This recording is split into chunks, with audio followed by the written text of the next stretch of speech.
ইসলামের নামে একটি দল এখন আমাদের সামনে আছে, যারা আমাদের এখন সবচেয়ে বড় শত্রু, যারা এদেশকে ধারণ করে না, যারা অন্য একটা রাষ্ট্রকে ধারণ করে, তাদের রাজনৈতিক চিন্তা সেই রাষ্ট্রে, সেই দল বিভিন্নভাবে আমাদেরকে বিভিন্ন প্রচার, বিভিন্ন ধর্মের কথা বলে আমাদের লোকজনকে, আমাদের মা বোনদেরকে বিভিন্নভাবে তারা তাদের দলে টানার জন্য, তাদের আদর্শ, ধর্মীয় আদর্শ দেখানোর জন্য তারা চেষ্টা করে। কিন্তু জাতীয়, আমি বিশ্বাস করি জাতীয়তাবাদ, জাতীয়তা বোধ যাদের ভিতরে আছে, সে এই ধর্মের দোহাই দিয়ে, আমরা কি ধর্ম পালন করি না? আমরা কি ইসলামকে বিশ্বাস করি না? আমরা নবীকে বিশ্বাস করি না? অবশ্যই আমরা আমাদের নবী হযরত মুহাম্মদ সাল্লাল্লাহু আলাইহি ওয়াসাল্লাম, আমাদের একমাত্র আল্লাহ, সেই আল্লাহকে আমরা বিশ্বাস করি। এই ঈদে জামা জুতো অ্যাকসেসরিজের ডিসকাউন্ট। আমাদের ধর্ম আমরা পালন করব। ওদের কথায় ওই যে দু একটা সূরা কেরাত বলে যারা এই আজকে আমাদেরকে ভটকাতে চায়, আমাদের অনেক লোক অনেকের বাড়িতে যায়, তারা বলতে চায়, অনেক প্রলোভন দেখায়, আপনারা সেই দিকে পাড়া দেবেন না। এরা কিন্তু আমাদের দেশের প্রতি তাদের দায়বদ্ধতার চাইতে বিদেশিদের প্রতি তাদের দায়বদ্ধতা বেশি। আমরা জাতীয়তাবাদ যারা, আমরা এদেশের বাঙালি জাতীয়তাবাদ না, বাংলাদেশি জাতীয়তাবাদে যারা বিশ্বাসী, এই বাংলাদেশি জাতীয়তাবাদ আমরা এই ৫৫,৫৬০ বর্গ মাইলের ভিতরে বাস করি। এর বাইরে আমাদের কোনো প্রভু নাই, বন্ধু আছে। আমাদের প্রতিবেশী দেশ সবাই আমাদের বন্ধু থাকতে পারে, আমাদের কোনো প্রভু নাই।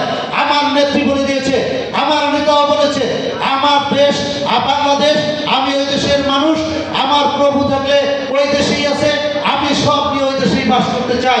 সুতরাং আজকে যাদের প্রভু বাইরে, তারা বিভিন্নভাবে আমাদেরকে বোঝাতে চায় তারা বাংলাদেশি। দেখেন 1971 সালে শহীদ রাষ্ট্রপতি জিয়াউর রহমান ঘোষণা দিয়েছিল স্বাধীনতা, সেই স্বাধীনতাকে তারা বিশ্বাস করতে চায় না।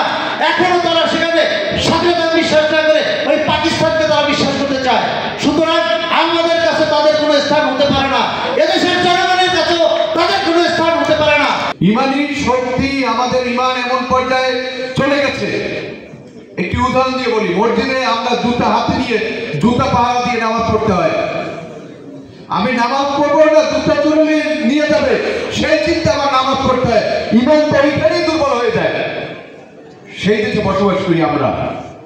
আমি সৌদি আরব যাওয়ার শুরু করেছি, সৌদি আরবে দেখছি দোকানের সামনে আপনার জায়নামাজ রাখা থাকে, যার জায়নামাজ নাই, মুসলিমরা জায়নামাজ মসজিদে নিয়ে নামাজ পড়ে আবার জায়নামাজটা ওই জায়গায় রেখে তারা আবার কাজে চলে যায়।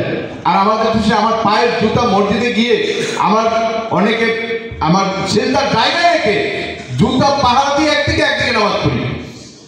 আমার দলের ঠিক একই অবস্থা, নেতা কর্মীদের পাহাড় দিয়ে রাখতে হয়।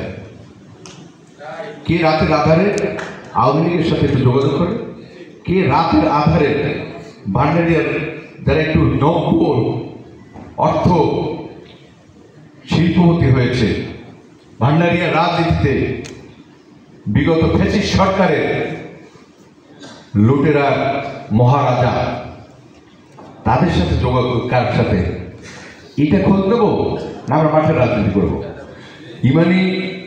ইমান কে বিক্রি করে, কার ইমান দুর্বল হয়ে যায়, এই খোঁজ দেবো না মাঠের রাজনীতি করবো? এই অবস্থা হয়েছে আমাদের। এর ভিতরে আপনারা চান তৃণমূলের মূল্যায়ন, তৃণমূলের মূল্যায়নটা তো এখন আপনাদের উপরে। সেই মূল্যায়নের জায়গায় যদি আপনার ইমান নষ্ট করেন, দোষ টিপুবের দিলে কাজ হবে, দোষ আমার দিলে কাজ হবে, দোষ তারেক রহমানের দিলে কাজ হবে?